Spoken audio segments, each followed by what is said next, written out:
Em 2012, a Disney apostou todas as fichas em uma nova franquia, uma história de ficção científica com um herói clássico, alienígenas cheios de braços e uma princesa de Marte. O filme tinha um diretor visionário, um orçamento gigantesco e o apoio de um dos maiores estúdios de Hollywood. A anatomia de fracasso de hoje é sobre ele, John Carter.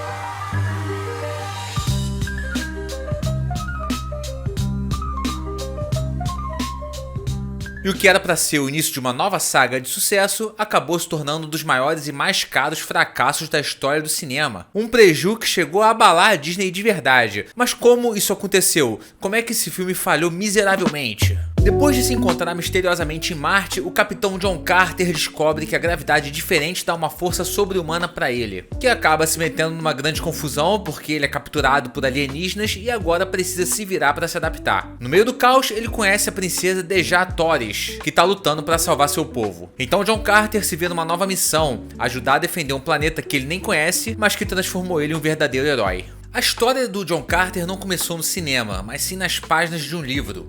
Ou melhor, de uma série de 11 livros. Coisa pra cacete. O herói foi criado em 1912 pelo escritor Edgar Rice Burroughs, que é o mesmo cara que criou Tarzan, diga-se. E a série é conhecida como Barsoom, e é considerada um marco na ficção científica, inspirando vários outros trabalhos aí, incluindo Star Wars e Avatar. E meu nobre, tentaram adaptações dessa história aí por mais de 80 anos. Nomes como o lendário diretor de animação Bob Clampett, o cineasta Robert Rodrigues e até o papai Peter Jackson chegaram a se interessar pelo projeto, mas nunca saíram do papel. A história era tão complexa e a tecnologia tão cara para poder criar Barsoom que ninguém queria se arriscar. Até que no início dos anos 2000, a Disney chegou lá e falou: "Dai mim que é gol". Então a Disney deu a direção do projeto para um nome de peso, Andrew Stanton, o cara que dirigiu alguns sucessos da Pixar, como Procurando Nemo e Wall-E. E ele tinha também a ambição de estrear no cinema live action com um épico de ficção científica. O papel principal foi pro nosso querido Taylor Kitsch, que vinha do sucesso da série Friday Night Lights e parecia ser a próxima grande estrela de Hollywood. A princesa Dejah Thoris foi interpretada pela Lynn Collins, e aí eu começo a achar que eles só assistiram X-Men Origins Wolverine e tiveram essas ideias. Tem também o William Dafoe, que fez a captura de movimento e a voz do alienígena Tarkas. Jeddak. Tarkas. Isso além de Mark Strong e Dominic West, que também estavam no filme. Tudo parecia que ir na direção certa. E a Disney, meu camarada, não quis poupar o quê? Gastos. O orçamento inicial era de 250 milhões de dólares, um valor astronômico, dinossáurico para a época. E o filme usou tecnologia de ponta, como a captura de movimento e efeitos visuais inovadores para dar vida ao planeta Barsoom e aos habitantes. A produção foi complexa, com filmagens em locações no estado de Utah e também no Reino Unido. Mas a direção acabou enfrentando vários problemas. O diretor estava acostumado demais ao método de trabalho da Pixar e teve dificuldades em se adaptar ao ritmo de um live action de grande escala. Ele demorou a tomar decisões e fez várias mudanças no roteiro durante a produção, o que elevou ainda mais os custos.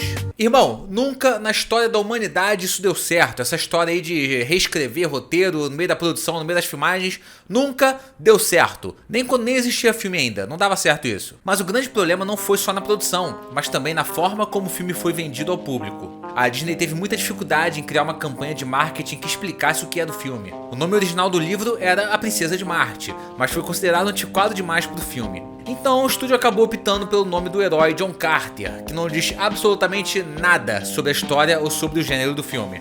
E aí você pode chegar aqui e me refutar. John Wick. Exato, John Wick é quase o mesmo nome, John Carter, só que tem mais um problema aí. É que pra piorar, as campanhas de marketing de John Carter não deixaram claro se o filme era uma ficção científica, se era de faroeste ou de aventura. Pro público, parecia uma mistura confusa de Avatar com, sei lá, Exterminador do Futuro e Mad Max.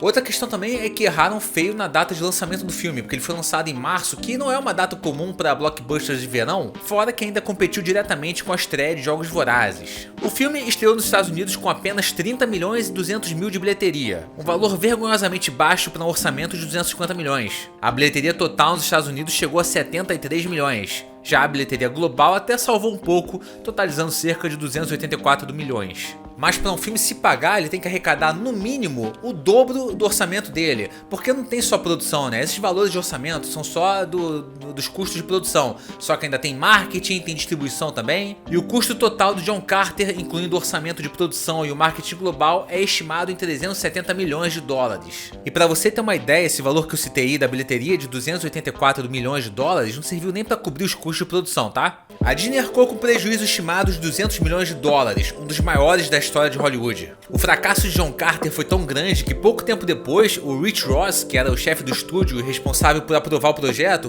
pediu demissão. E o filme se tornou um símbolo de como, mesmo com um elenco talentoso, um diretor aclamado e um orçamento infinito, um filme pode fracassar se não souber vender sua história para o público. Esse filme é uma lição de que o sucesso de um filme não é garantido. A falta de uma visão clara na campanha de marketing, somado aos problemas de produção, acabou selando o destino do herói de Barsoom. E você, assistiu John Carter? Eu lembro que eu assisti na época no cinema, eu não tinha achado tão horroroso, tá? Só que talvez se eu for reassistir hoje eu acho horroroso. Mas eu lembro de não ter sentido a menor vontade de ver de novo, mesmo na época. Achei um filme sem alma, sem inspiração, sei lá. Como eu disse, provavelmente se eu for assistir hoje de novo, eu vou achar ruim. Mas deixe aí seu comentário, sua opinião, se inscreve no canal para mais vídeos como esse. E se por acaso não nos virmos, bom dia, boa tarde e boa noite.